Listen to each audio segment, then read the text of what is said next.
The Bears and the Packers. The Packers, the stakes. They win, and they're in the playoffs. Somehow Green Bay is hosting, essentially, a win-and-in game. And it's crazy, but they can even lose. They then need the Vikings, Saints, and the Seahawks to all lose as well for the Packers to get into the playoffs. But here we are. Same deal as last year. We all remember the Sunday Night Football game. Detroit comes in with nothing to play for, and Dan Campbell's group looked like they wanted it more than Aaron Rodgers, Matt LaFleur, and the Packers in the 2016 Detroit win, which ultimately wound up being Rodgers' last game as a Packer. It was a shocking display from Green Bay in a game that meant everything to them and nothing to Detroit. And the Packers remember that. Jordan Love's brought it up. Aaron Jones has brought it up. Matt LaFleur's talked about it. They all know that they can't let this one slip away too. You're only given so many opportunities at home to go to the playoffs. And against the Bears, who they own, would you be comfortable as a Packers fan going into this? Because the Bears are playing well. This team just has such a different feeling from the Packers team of last year. Oh, right? Last year, if I had to pick a single word to describe the Packers, it'd be malaise. Right? It felt like everyone was just kind of done. They were in this weird transitory period. Rodgers was clearly out. It didn't seem like anyone really wanted to be there. This year, it's an entirely different situation. Yeah. People are energized. The team's young. All sorts of players who you wouldn't have expected to contribute have played big. I can't say for sure whether the Packers are going to win this game. We'll talk a little bit more about what they need to do to win it, but they will come out motivated and ready to play. And let's not forget, Matt LaFleur is 9-0 against the Bears. Yeah, they own. I don't think they own them. Yeah. You can't tell me that they're going to come in and get rolled by the Chicago Bears in a must-win playoff game. No, you can't expect that. And I agree with you. Last year, they did kind of feel like they were sleepwalking their way to a playoff berth. Everyone sort of just expected them to get there because they had Aaron Rodgers on the team. While this year, the Packers are chasing this. You could tell that this is a team that wants to get into the playoffs and thinks that they could even make noise when they get there. It's a completely different feeling to the team. And if you could replicate any game of the season for Green Bay, one of the first ones that would pop into Packers fans' heads would be the Week 1 performance in Soldier Field, where they won 38-20. I mean, they absolutely dominated Chicago in that game. Jordan Love, I remember recording the first time, and I was going, holy crap. I can't believe that we might be dealing with this for a third time in a row. He was awesome. 245 yards, 3 touchdowns. The defense was everywhere. They had 4 sacks, a pick 6, fumbles. That's the team you want to show up if you're a Packer fan in this Week 18 matchup. But what I'm most excited to watch is Jordan Love's arguably the hottest quarterback in the league right now.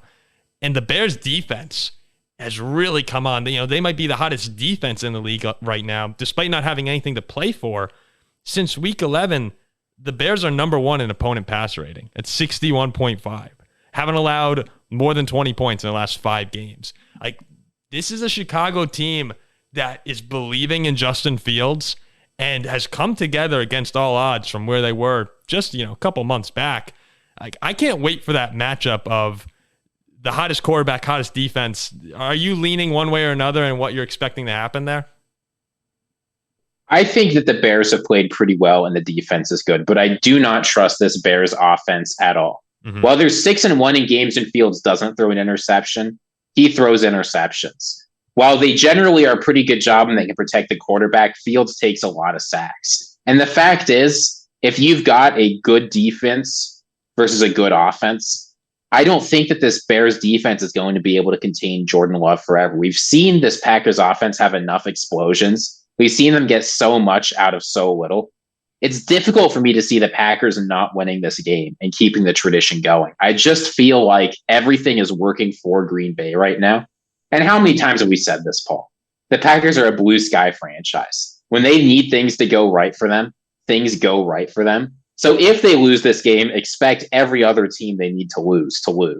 But I don't think they're going to have any trouble winning this one. Yeah, the Bears over that 5-game stretch, I said, they forced 13 interceptions, 14 total takeaways.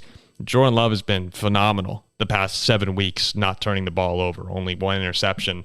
So that's another category where you're hoping if Jordan Love can just be safe, which he has been, you're in good shape to put up some points. And that Bears offense, while they've been better, It's just, do you trust the Packer defense in this? I know they just destroyed the Vikings, but Justin Fields, as up and down as he can be, I'd much rather have him than Nick Mullins or Jaron Hall in a game. Like this Bears offense is probably more threatening than what the Vikings put forth the other night. I think this is how it's going to be. Jordan Love is going to need to play lights out. But the question isn't going to be which team forces more mistakes. The question is going to be which team makes the first mistake. Mm-hmm. And if you have to ask me, is it going to be Justin Fields making the first mistake or Jordan Love making the first mistake? I mean, you saw this in that Dolphins-Ravens game last week, right? Like once you make that one mistake, things can get out of control very, very quickly if you've got a good offense and just a functional defense. I think Justin Fields makes the first mistake and the Packers ride the momentum to a win.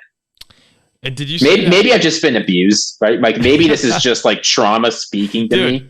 Dude, yeah. I mean, it's insane to me that the Packers have this game to begin with, but let alone, having it at home against the Bears, who they just consistently beat the crap out of.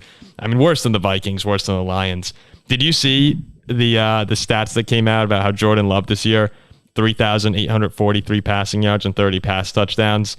It would be the record holder for the 104-year history of the Chicago Bears. It's almost like Ziggy said that last show, and you don't listen to Ziggy. That's crazy. Well, what do you mean? That's crazy. Ziggy, you see this? I said it last show. Wow. This is already on the air. Unbelievable. Oh, did you see it? Yeah. You know who you saw it from, Paul? You saw it from me? I sent it to you. I'm sorry. I'm going through a lot of videos. I'm watching a lot of film today. Paul, are you on Hinge during the show? No, I'm not. I'm paying attention. I'm sorry. That's on me. I guess Ziggy dropped that stat earlier. It's still crazy that when you think about the Bears' lack of success at quarterback for 104 years, you've had a couple guys here or there show up for a season or two, but no star. And here we are on year 30 of Packer excellence at the position. No, I like Green Bay in this one too. I don't think, and most Packer fans have also said this, I don't think it'll be a cakewalk. I do expect Fields, someone to fumble, throw an interception at some point, and that's, like you said, that's where the game will turn. But the Bears will want this.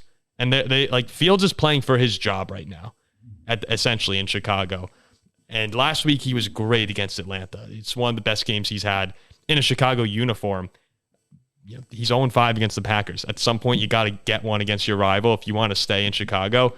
This is an opportunity for Justin Fields. It's an opportunity for the Bears to end a pretty crappy season by winning, what would be 5 out of 6, I believe. And you go in with the number 1 pick, maybe 12 if they win this game. There's a lot to be encouraged by if you win this game as a Bears player, Bears fan. We'll see how the Packers handle it. Like this is a test, and it would be great for Green Bay. Not rooting for the Packers, but it'd be great for Green Bay to get this win and have some momentum going in. They could even be a 6 seed in the playoffs. And then you go to Detroit, who you just waxed on Thanksgiving.